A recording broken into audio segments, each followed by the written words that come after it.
Good morning, and welcome to today's topic, herbs beyond basil. My name is Mary Ann Simon. I am a longtime landscape designer, and herbs are actually the way that I found my way into my profession. Certainly when I was cooking, I would use herbs. Occasionally, I would make a mint tea, but I didn't really think too much about it until I found this beautiful book on herbs and all the different ways that we can work with them. So today's webinar is really an overview, big picture, the idea that it potentially expands your knowledge of your understanding of what can be done with herbs and really allows for an opportunity to experiment and to play. So most of us are familiar with herbs and the way that we can use them in our foods to spice things up, to give them more flavor. We also know that, herbs can certainly be used for medicinal purposes. For example, you might make a ginger tea if you have an upset stomach, or mint is great if you've got any sort of sore throat. So the different ways that we can use herbs to make ourselves feel better. And then, of course, the way that herbs and plants, in general, have been used to create what we wear, to make baskets, to color things, the beautiful yellows and indigos. Those are all originally from plants.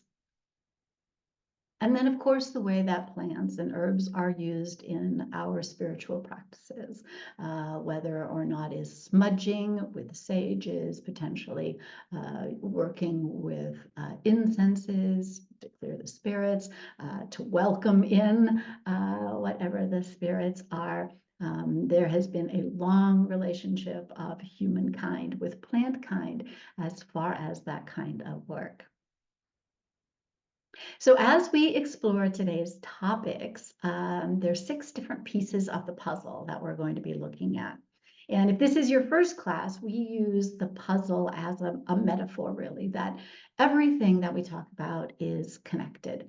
So we're not going to look at anything in isolation or in solo, but really at how things fit all together. So the first thing we're going to do is talk about watershed-wise basics, what that is and how we use it as a lens, really, for our gardens. Number 2 is looking at herbs in the garden. So how do herbs, how do we find them? How do we work with them in the landscape? Number 3, all the different ways that you can organize your herbs into different themes, whether or not they are integrated into the landscape or you have specific herb gardens or portions of an herb garden that fit your particular desires. Number 4 is a conversation about selecting herbs and some of the different things you might think about as you bring them into your garden. Number 5 is growing and propagating them. So there is no reason that you can't grow your own. And we'll show you a couple of different ways to do that. And then number 6, the last piece of a puzzle, is how do you prepare your herbs? So yes, you can absolutely cut them from the garden, but what if you want to hold on to them or use them in a way that might be a little bit different? So let's get this started. First off, with a definition. So herbs, the herb part of a plant is the leafy, fleshy part of the plant. The spices, and we use these sometimes a little bit interchangeably, the spices are actually the seeds, the stems, the woody part of the plant. And sometimes you'll grind that or you'll chop it up very fine in order to use it. Sometimes you'll burn it or steep it. So lots of different ways that we can use the material of the plant. Okay, puzzle piece number 1, watershed-wise basics. So in a moment, you're going to understand where herbs fit into this idea of a balanced watershed. But in nature, a natural system of this watershed is an area of land where all of the water that flows over it or drains under it goes to the same place. So you can see with this image that we've got a hillside, we've got a river. So the top of the watershed is going to be the top of the hillside. The river is the bottom of the watershed. And so we've got precipitation that falls from the sky. It's slowed by the plants. As it makes its way to the ground, a couple of things can happen. One, it's going to flow overland into our river, or it can make its way into the soil, percolate on down in. And as it does that, it is cleaned and filtered by the roots of the plants and by the biology that is in the soil. That biology in the soil is so critical to the health of all plants. And then from there, a couple things can happen. One, it can actually move sideways, that water, making its way to the river, or it can continue to percolate on down. And that is how we replenish our aquifers, right? How we refill our water table. And then the sun comes up, that water evaporates or evapotranspires, goes back up into the sky, and we start that process all over again. So what we want you to do is to look at your property as a mini watershed. So the top of the roof is the top of the watershed, the top of the mountain. The street is the bottom of the watershed, the river. And then everything in between it is within our ability to improve. So there's 4 key principles to the watershed. And again, this applies to any garden. Doesn't matter if it's your front yard, your backyard, where you're talking a few small square feet, or you've got acres and acres that you are working with. The principles apply. So the first one, and it is really the heart and soul of a garden, and that is the soil. What we want is a healthy soil sponge so that there is the ability for that soil to hold on to water when it gets it and then release it to the plants as they need it. Number 2 is selecting climate appropriate plants. Yes, there's an emphasis on natives, but really the choices are what are the plants that are adapted, most suitable for the climate where you live. Number 3 is passively capturing rainwater. So this is something that we don't often talk about when we think about sustainability, but this is what makes it a watershed-wise landscape, that ability that when we get the rain, we are keeping it in the garden rather than losing it. And then number 4, highly efficient irrigation, but only as a supplemental source. We want to move away from the paradigm that every garden needs irrigation. Rather, what we want to be thinking is, does my garden have healthy soil? Am I using climate appropriate plants? Am I holding on to as much rain as possible? And when I have all 3 of these, the need for irrigation drops significantly, if not being turned off completely. So there's these 2 images we're looking at. The one on the left is what we would call a conventional landscape. Maybe there's turf, a tree, some perennials, but the soil is compacted, not a lot of biology. Potentially you're needing to rely on fertilizers in order to get your plants to bloom. The image on the right, this is what we aspire to. Doesn't matter what those plants are. We've got our soil, we're holding on to our rain. There's a diversity of plants. And we are inviting in all kinds of wildlife. So this is the big picture. This is the premise within which our conversation about herbs will flow. So first off, herbs love the soil. The healthier your soil is, the more biology there is. If you've got earthworms, that is wonderful. This is the environment within which your herbs will grow healthy so that you can get the most scent from them, the most flavor from them. When we look at the health of the soil, the other thing we need to consider is that balance of water and oxygen. So most people, when they think about the soil and, keeping it moist, they think about how much water that plant needs. The other piece of the puzzle is that soil also needs a balance of oxygen. So sure, if there's not enough water and there's too much oxygen, your plants are going to die. But when you have a situation where you've got too much water and not enough oxygen, you've actually created an environment for anaerobic life. Anaerobic life is where we start to get our pathogens. This is how our plants get diseases, and this is why they fail. So we're so used to a plant looking kind of limp when it doesn't have enough water, but the symptoms are very similar when it's being overwatered. Here's that conversation about oxygen. So it's quite possible as you are converting your garden, maybe you're taking out turf, or maybe you're taking over an area of land that was planted with something else, is we want to make sure that we get oxygen into it. We do this one time to get that oxygen in, and then we really don't want to disturb the soil after that. And then when it comes to watering. So watering is really the number one thing that will kill a plant. As we said, you can underwater it, obviously, and you can overwater it. So being mindful of how we are watering, how much water we are providing, very important. So when it comes to herbs, you can hand water. You can certainly use drip irrigation. Really, when it comes to drip, I would recommend it for anything except for turf or maybe large swaths of ground cover.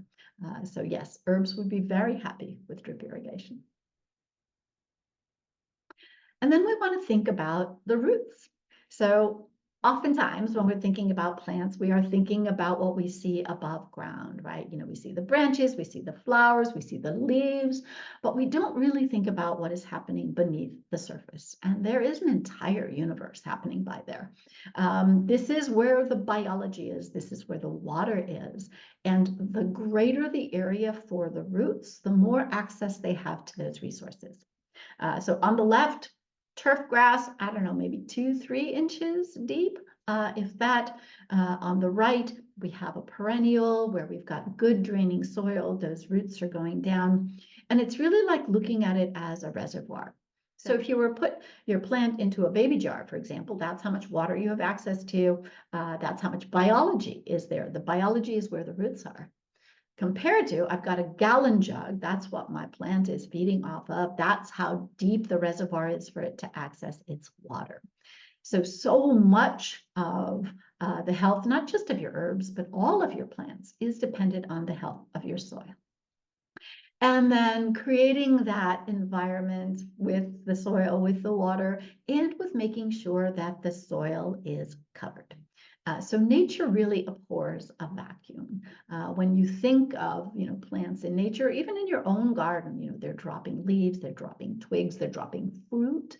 So as we are looking to grow our herb gardens, we want to make sure that our soil is covered with mulch, with compost.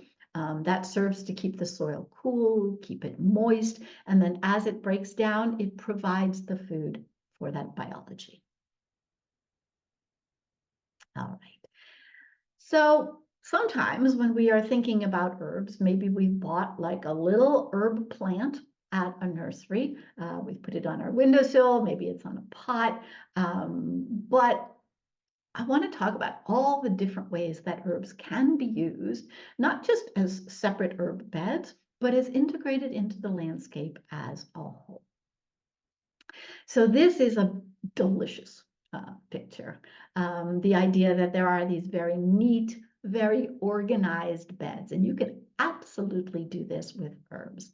You can see one of the things that keeps them very tidy are these boundaries, these perimeters that are made with hedges, things like boxwood, rosemary, creates this very natural border.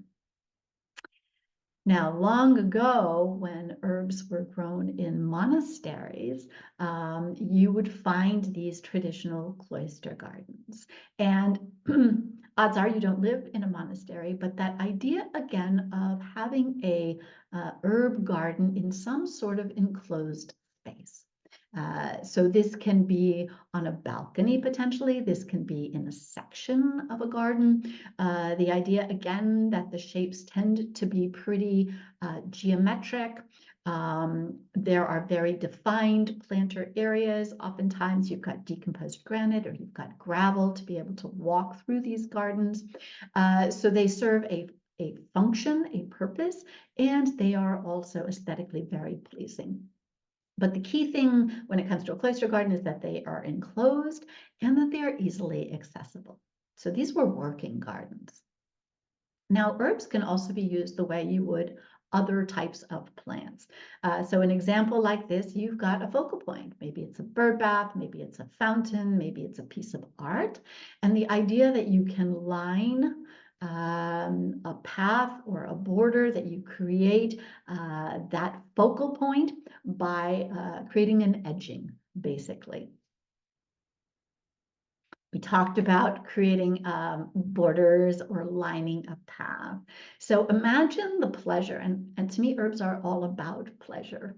You're walking on a path. It can be a short path or a long meandering path from, say, the kitchen out to the garage. And as you're walking along, maybe you pick a sprig of rosemary, or you snip some herbs for the soup that you are making. But what it does, herbs, not only with how they look, but how they smell, just creates that experience as you are making your way through your garden. And then, depending on the herbs you select, they can certainly be accents. So what we're looking at here are alliums, which are onions or garlics. They're all in that family, scallions. And they have these great big pops of like balloon type flowers that rise up above the landscape. So again, looking at your landscape and seeing these puts a smile on your face. And then most herbs are also going to be pollinator attractors. So this is borage. This is an herb that you can use in salads. They are bee attractors. They are absolutely brilliant, as well as having those lovely, lovely blooms.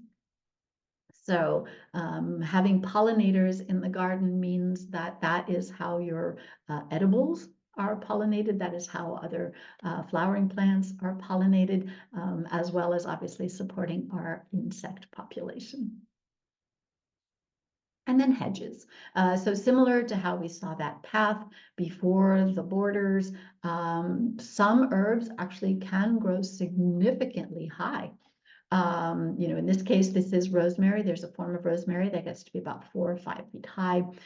There are other herbs we talk about that are almost like small trees. So the idea that herbs are not separate from plants, they fall under the umbrella and can be used in all the same ways. Certainly in ground cover between pavers, thyme is absolutely wonderful for this. You can do it between concrete pavers. This is flagstone. It blooms, so as you step on it, you're going to have the wonderful scents there as well.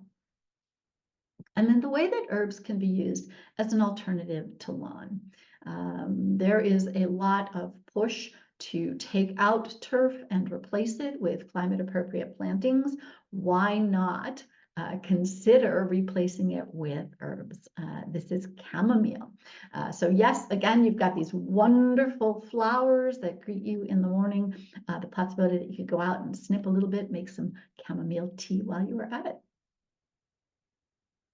And then obviously integrating it as part of a larger edible garden. So this is a big garden, but you can do the same thing with a small garden. So there's so much flexibility, so many different ways that you can play and explore when it comes to working with these. And they are perfect. Some of them, not all of them, are actually perfect for small spaces. So they do really, really well in pots. You can put them on stairs. You can put them on railings. You can put them on balconies. They work in large spaces, small spaces, you name it. And they work indoors. So all three of these that we're looking at in the image are Mediterranean herbs. They're going to like some light. Key things when it comes to plants, any kind of plant indoor actually, is going to be the proper light and the proper drainage. So what you don't want to do is pour water into a pot and have it standing in any kind of tray or dish with water in it. So you basically want to water it and then place it in the dish when most of it has drained. Otherwise, what happens again is you've got too much water in the soil and you get those anaerobic conditions and you'll eventually kill your plant. Let's talk about garden themes. So I've spoken kind of generally about different ways that you can use herbs in the garden. But this next section is to talk about organizing them in more specific or more deliberate ways. So we're going to start out with edible herbs, because again, that's the easiest one, the simplest frame of reference that we have. But the thing is that there are herbs from all around the world. So again, the objective with today's conversation was to think beyond basil, or to think beyond what we typically know. So even from the Mediterranean, there may be herbs that you're not familiar with.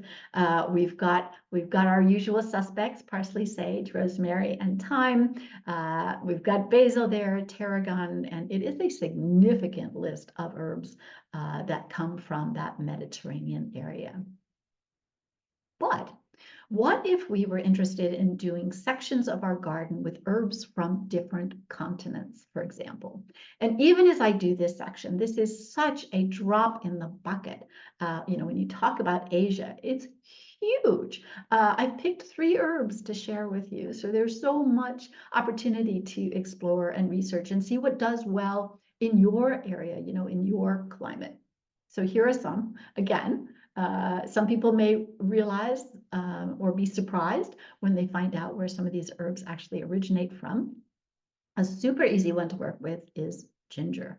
And the uses for ginger are significant, very easy to grow. Needs a little bit more moisture than some of those Mediterranean herbs. And that is because when we think about where it comes from, or where some of it comes from, typically in areas that get more moisture than you would in our Mediterranean climates. Another one that might be fun to play with is the Vietnamese mint. So you may know peppermint, you may know spearmint, there's a chocolate mint, but this is going to have a different flavor. So the idea, again, that you can experiment and see what lights up your taste buds. And then here's another one that we've probably been hearing about a lot: turmeric. It has all kinds of health benefits, right? You can get like a turmeric tea now. There's a picture of what it looks like, because there can be that disconnect. We buy the herb at the grocery store in a little jar, and we have no idea what the plant actually looks like. So wanting to include that for you as well. And for those of you that are not familiar, we wanted to go ahead and include what that flavor is. And it's a little bit like trying to describe a color, right? What does blue look like? So here we go. Here is the description that I found. An earthy essence with a touch of sweetness, accompanied by notes of ginger and pepper. So if that description, tickles your fancy, then experiment with turmeric. And now we have scallions. Scallions are in that onion family. They've got those, those sort of bubbles up at the top with those different flowers, kind of a spicy flavor. You can use them in all kinds of cooking, not just Asian cooking, but again, something to experiment with. Now let's go down to Latin America. And again, so many different countries in Latin America, each of them with their nuances. But here are some that I thought would be kind of fun to share. First one is stevia. So you may have heard about stevia as a way of naturally sweetening your foods or your drinks, and literally a leaf goes a very, very long way. It is definitely sweet, and you can grow it in your own garden. Imagine making a mint tea and then putting in a leaf of stevia, and you have naturally sweetened tea.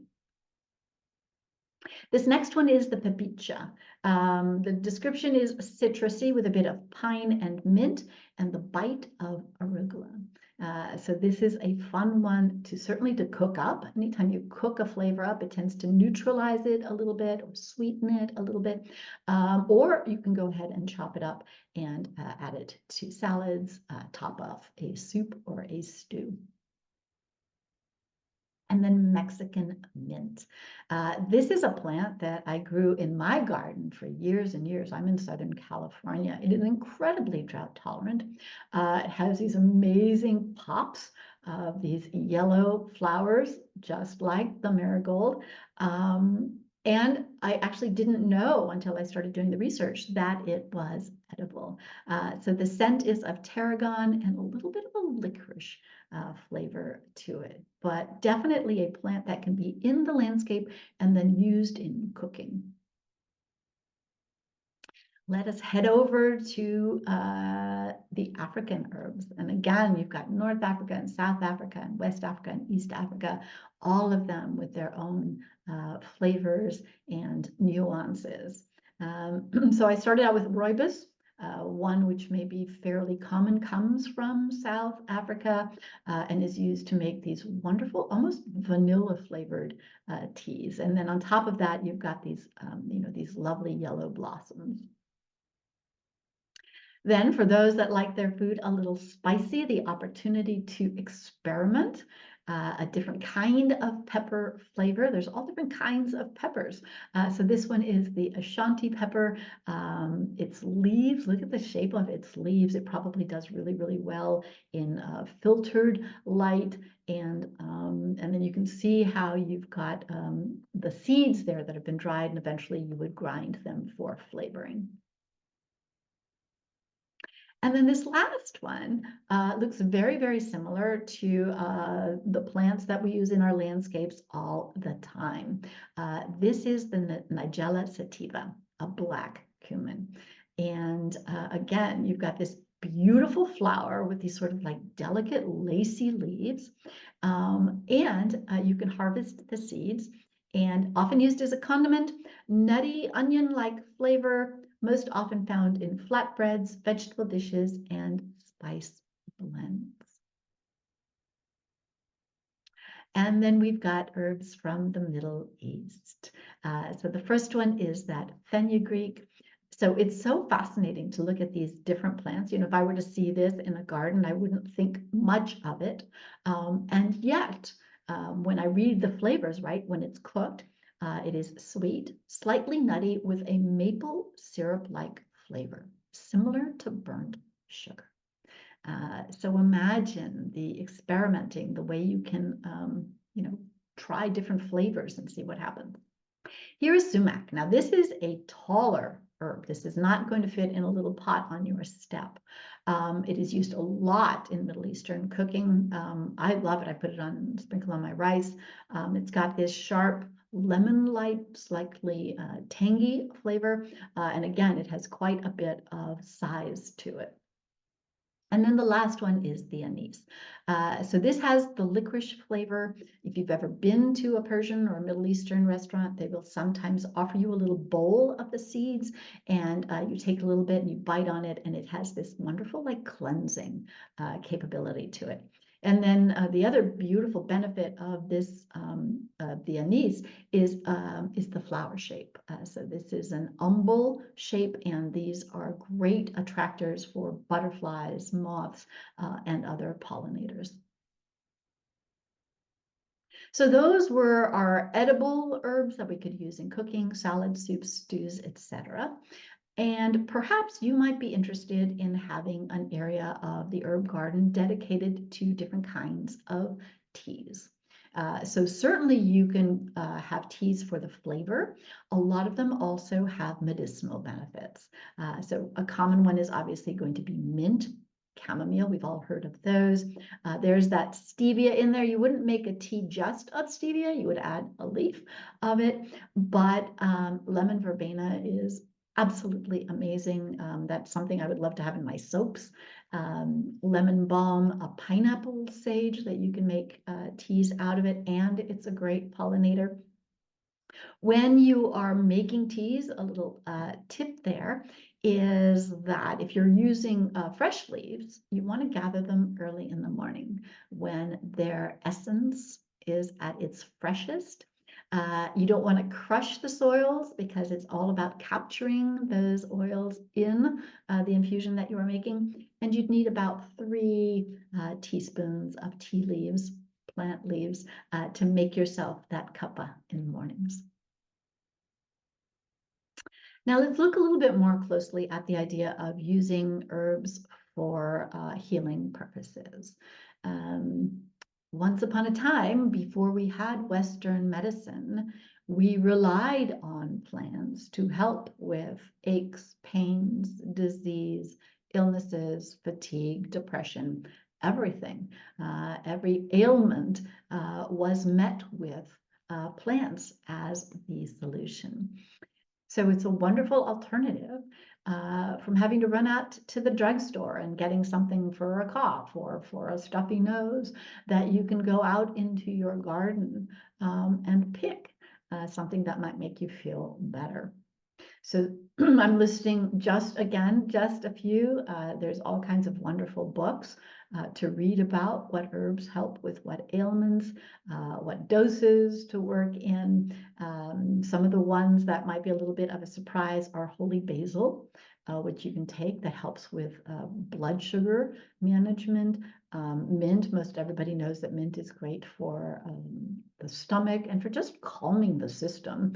And then sage is really wonderful for sore throats, as well as an antioxidant.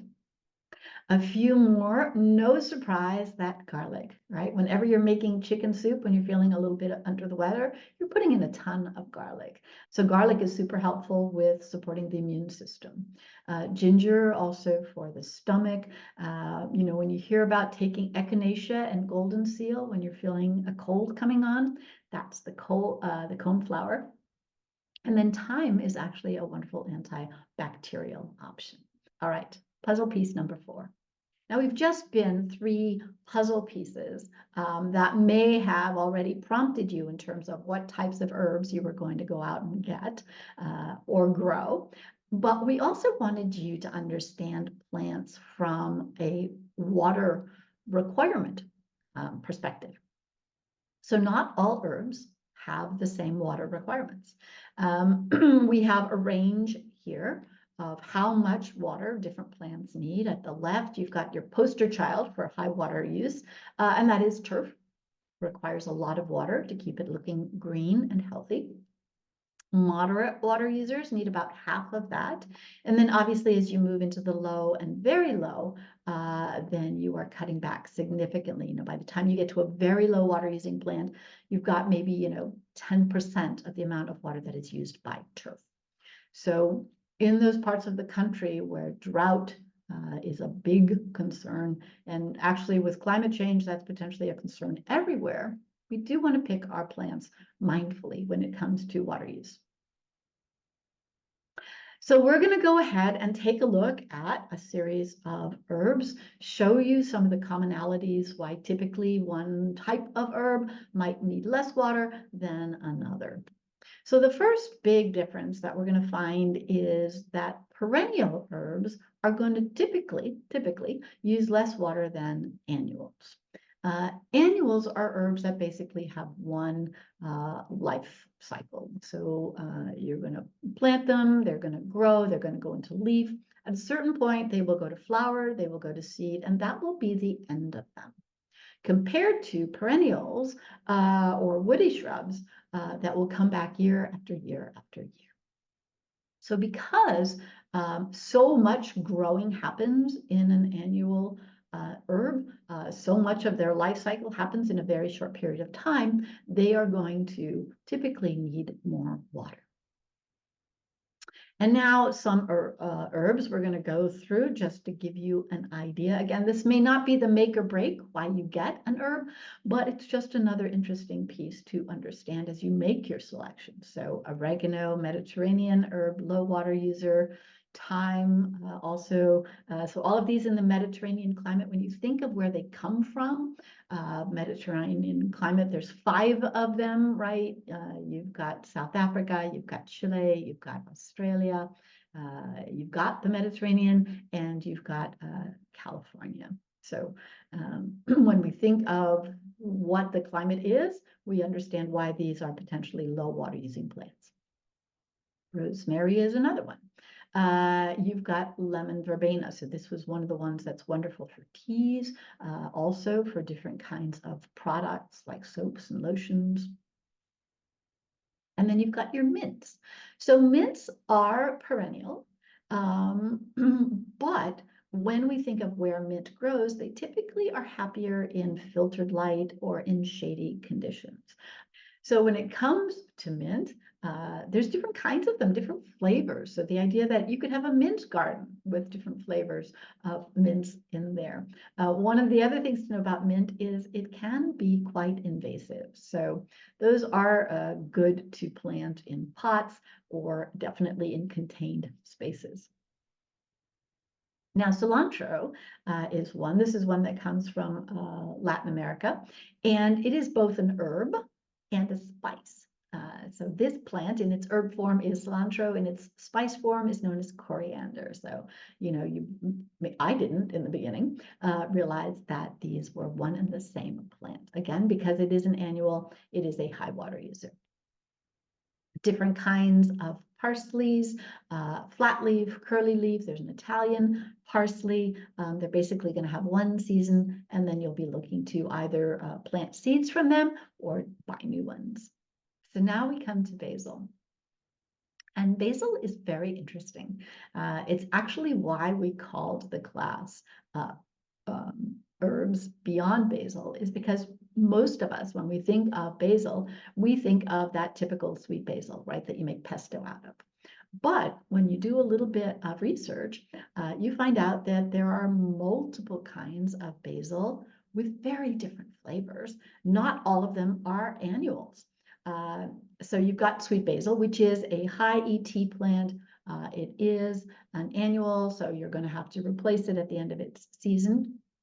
But then there are several basils that are medium water users, lemon, Greek, purple basil, and then you've got this Thai basil. So Thai basil is actually a perennial. It is a low water user, and I have put this plant in the middle of the rest of my landscape. I put it in there with my sages, with my roses, with my citrus, because it's got this beautiful leaf shape and these lovely purple flowers that attract the pollinators.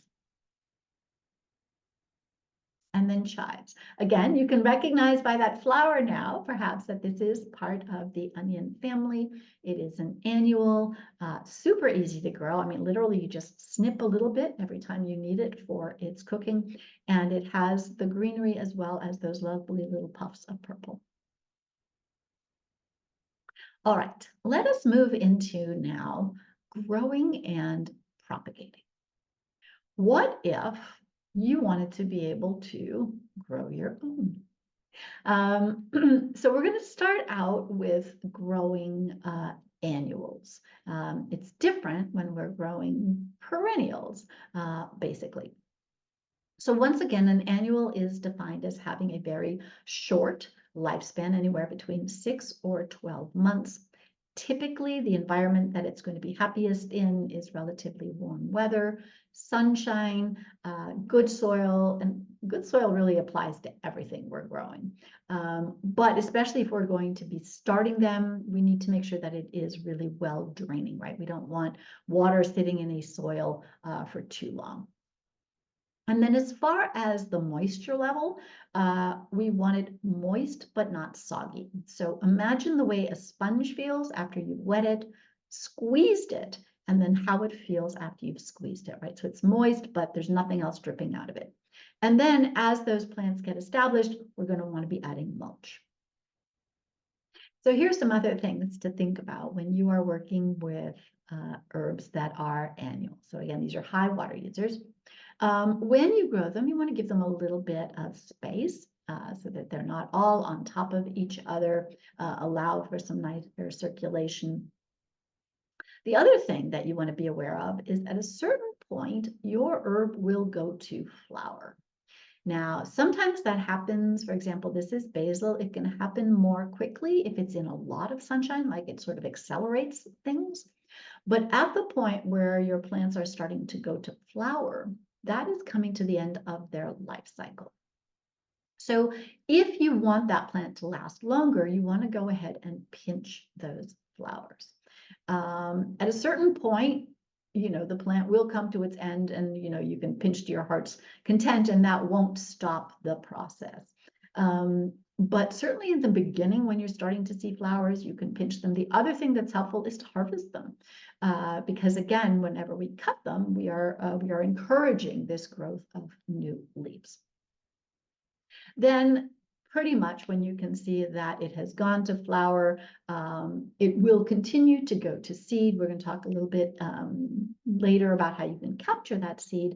But at that point, your plant is potentially done. Now, if it's in the garden, you can actually just cut it to the ground, leave the roots where they are, and then you can compost whatever's left if it's not something that you want to save to dry. Now, another way that you can grow herbs is by propagating them from cuttings. So there's two different kinds of cuttings we're going to talk about. There's soft stemmed and then there's woody stemmed. So here we have mint. This is a great example. Mint propagates incredibly easy. This is probably why they can be a little bit invasive in the garden. So things that you want to think about if you are propagating it, we're going to be putting it into water, is you're going to want to cut. So you can see on the image, there's two things that are indicated. There is the node. The node is where the leaves sort of originate from. And then the cut is actually just below it. So if you cut right at a node, it will encourage more leaf growth. What we want to do is cut below it because we're going to want to take that stem and put that in the water. Once you have your cut, you're looking at about 4 to 6 inches. You have a nice piece to work with. You want to go ahead and strip the leaves from the lower part of it. Because if we put the leaves in the water, they will start to rot and the water gets all funky and is not what we are trying to achieve. So instead you strip all those leaves, you put them in the water on a sunny windowsill. I wouldn't recommend putting it on a windowsill where you're getting like southern or western exposure because sun coming through the glass is going to cook your plant. But you know, eastern is great, or sort of a reflected light is wonderful. And it'll take potentially a couple of weeks before you start, seeing some significant roots. And what you want to do is change that water every couple of days. We want to make sure that that water stays clean. And then once there are roots, a significant amount of roots, you can judge what that is. You can go ahead and move it into the garden or into a pot. Now here we have propagating herbs from cuttings that are woody plants. So the example here is rosemary. This is going to go directly into the soil as opposed to putting it in water to grow the roots. Again, we are working with about 4 to 6 inches. What is important to notice when you take your cutting on a woody plant, and actually the same thing with a soft stem, is you want to make sure that there's no flowering happening there. Because when there's flowering, that's where the plant's energy is going. And we want the energy to go towards the roots. So you're going to go ahead and cut a stem, make sure there's nothing blooming. Same thing, we're going to go ahead and strip off, not as much as we need with the water, but some of that leafy so that we've got the stem exposed. We'll go ahead and dip it in rooting hormone that accelerates that rooting process. And then you're going to go ahead and plant it into, again, relatively loose, well-draining soil. So it's not like we want to stick it into compact clay soil. We want to create or provide an environment where it's going to be easy for those roots to start to spread. After about a couple of weeks, you should start to get some of those roots. And we're going to go ahead and transition it from indoors, especially, if the weather is less than ideal, to the outdoors. And in doing that, we are doing something called hardening off, which is basically we are preparing the plant to transition to an environment that might be a little less cuddling, sort of like taking your kid to kindergarten, right? Helping them make that transition. So what you're going to do is you're going to take that plant in its little pot and you're going to put it outside in the partial shade. So nothing too harsh. So it's protected from the sunlight. It's out there during the day when the temperatures are more moderate. And then you're going to bring it back indoors at night. And then you do that every day. As you move forward over time, you let the parameters get a little bit more extreme. Maybe you put it out into the full sunshine for a little bit longer, and then you bring it back into so you're kind of easing your plant into the outdoors. And then after about a week, it should be ready to plant. And what we want to do is take the plant and the soil around it and transition it into, again, whether it's a pot outdoors or into the ground outdoors, so that we don't disturb those delicate roots. Now, the other thing that you can do is propagate from seeds. And seeds are so inexpensive, and you can get, dozens, if not hundreds, of different plants from seeds. Same thing, you've got to be a little bit patient. You're going to be working in an area that is protected, so it's not out in the beating sun. It's not too cold. Typically, we encourage with seeds something called peat pots or newspaper pots.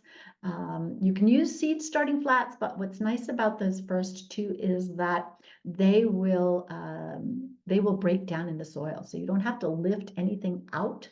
You can even grow them in like egg containers, the cardboard ones, right? The idea is that you can just cut it, or that you can take the entire container without having to move anything out of it and put that in the soil.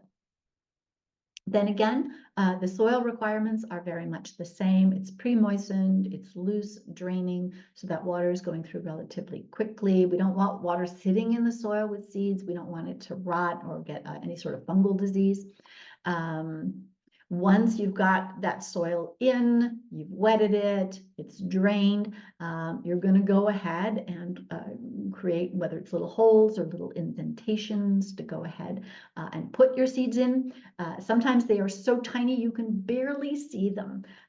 So it's not even holes, it's just like you put your little finger in it and then you're going to cover it with soil. And then the same thing is that you're going to go ahead and keep it moist. Sometimes people will use misters to spray it. And the idea is you don't want to let them dry out, that they are vulnerable at this stage as they are starting to germinate. So they've been protected up to this point, right, with their seed coating. But as they start to germinate, that is when they are the most vulnerable. So we want to keep that moist, not wet.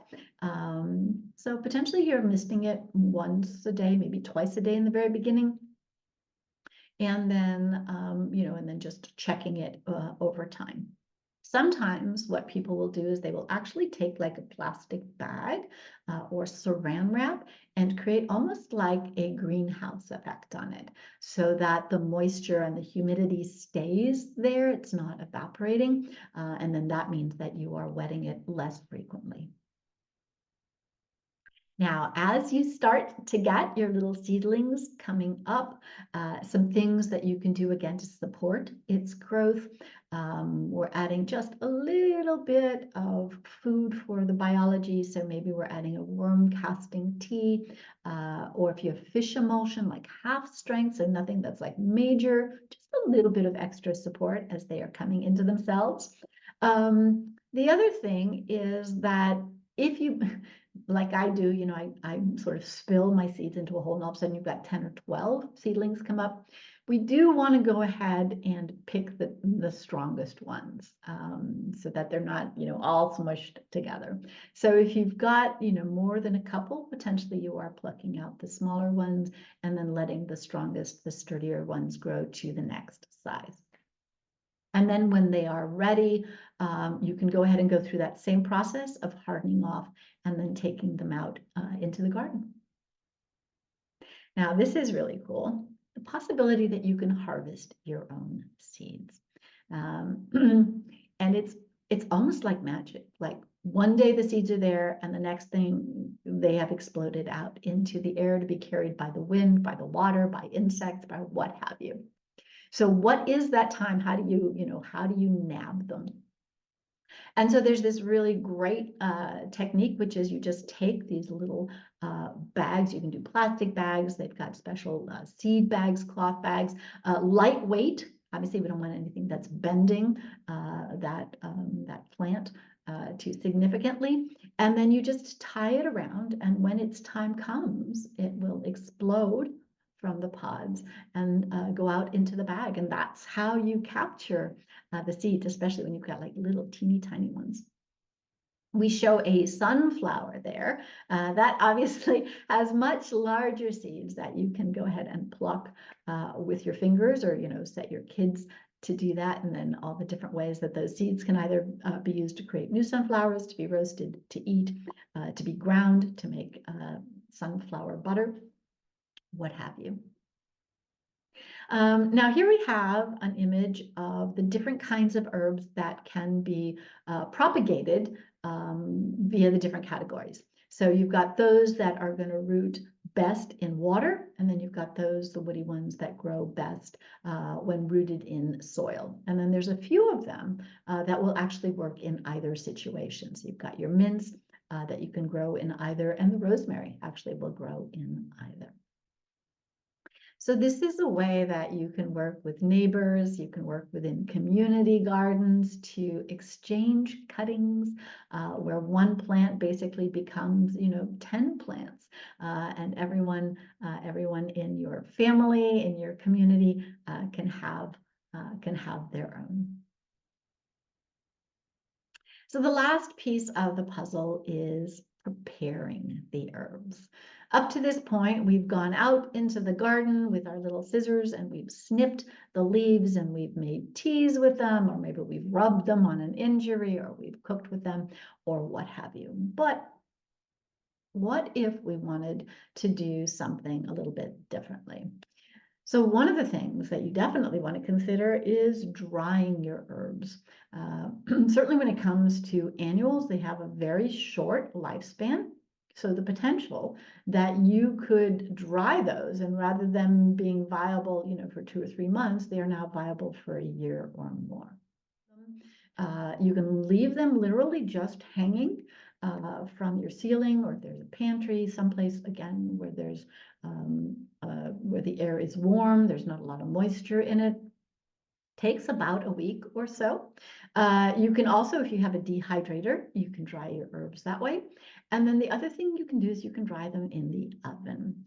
The key thing with the oven drying is that the temperature is low enough to dry them without cooking them. Otherwise, you have cooked herbs instead of dried herbs. Now, spices will need to oftentimes be ground up so that you can really get the flavor of them. You can do it in the traditional ways with the mortar and pestle. You can get a coffee grinder. You can get those little mini like Cuisinarts that you can put them in, so that you can grind them up into the smallest size, and that's really where you get the essence of the flavor or the benefit of them. We've also talked about making teas. So teas are considered infusions, which basically means that you are drawing the flavor out of them in some sort of element. So we can do it in water, we can do it in oil, which we're going to talk about in just a moment. But this is super easy. It's like you get water. It works more quickly if the water is hot, but you can certainly, they talk about sun teas, where you can take herbs, you put it in a jar, you leave it out in the garden. Eventually that water does warm up, but it does so in a very natural way. But certainly you can heat up your kettle and make your teas this way as well. So again, it is using warm water to pull out those essential oils which flavor your teas. And you can do that with fresh leaves, and you can do that with dried leaves. And then the same thing happens with oils. So when it comes to certainly with cooking or even with other uses, you're going to take that oil and you're going to heat it up. So it's that same sort of chemical process. The best, what they call carrier oils, are olive oil and coconut. And so, and I've done this kind of accidentally, where, I had a small pot, I put some olive oil in it, I put in some garlic and some rosemary and some sage. And then when I was done, I had a wonderfully scented oil that I could then pour over my vegetables, for example, without having all those little bits of herbs in there. So the oil captures the flavor of it without holding on to what at that point becomes the debris. And then essential oils. So this is a different process where you are pulling the oils out of the plant and then capturing them. We often hear about essential oils when it comes to aromatherapy. For example, you would mix essential oils into different kinds of salves or potentially cosmetics. But again, the idea is that you are capturing the essence of a plant. Sometimes it's done with alcohol, and it is a very concentrated amount of that oil. So it takes more work, more finesse. And then, of course, the possibility that you can go to town with your own cosmetics and your soaps and shampoos. This is something that's absolutely delightful to do with young ones or even older ones. I've had soap making parties with some friends. And the pleasure, again, of smelling the different herbs, deciding what you want to put into your material, and then when you actually use them, knowing that you are the one who grew it and that you are the one who created this element that you're putting on your body. So certainly with potpourris, you can take an assortment of herbs and other plants and flowers, let them dry out a little bit, and then you put them in a bowl, to scent up the kitchen or the bathroom or a bedroom. For those of you that are interested in really doing the deep dive in terms of capturing the scent, that exploration into the essential oils, or actually creating perfumes, and that definitely is a specialty. And then when it comes to herbs, the very functional role that they play with pest control, so both indoors and outdoors. So there is the laurel, the plant that we sometimes use for our cooking, the bay leaf. You can take leaves and you can put them in your cupboard. And again, the idea, there's nothing toxic about it. You can sprinkle them, you can grind them up, and then when they've lost their, sort of their strength, you just toss them away. Other things obviously are using herbs in the garden as pest control to keep pests away both above the ground as well as below the ground. So calendula, I think, is one that most people are familiar with. The idea that basil or rosemary you would put in your garden, and not only does it help keep bugs away, but you can obviously then use it in your cooking or what have you. And then the last thing, we talked about just some of the medicinal uses that herbs have. And when you look at any type of ailment that we as humans suffer, everything from emotional to physical to aches and pains to what have you, and that there is a plethora of plants out there, herbs out there, that can help with supporting our immune system, with soothing those aches and pains, and with supporting our healing process. So that is the end of this dive into the topic of herbs, hoping that we have broadened your horizon, made you a little bit curious about other things to explore, and that maybe this weekend you will be starting or expanding your own herb garden. So thank you for joining us today, and happy gardening.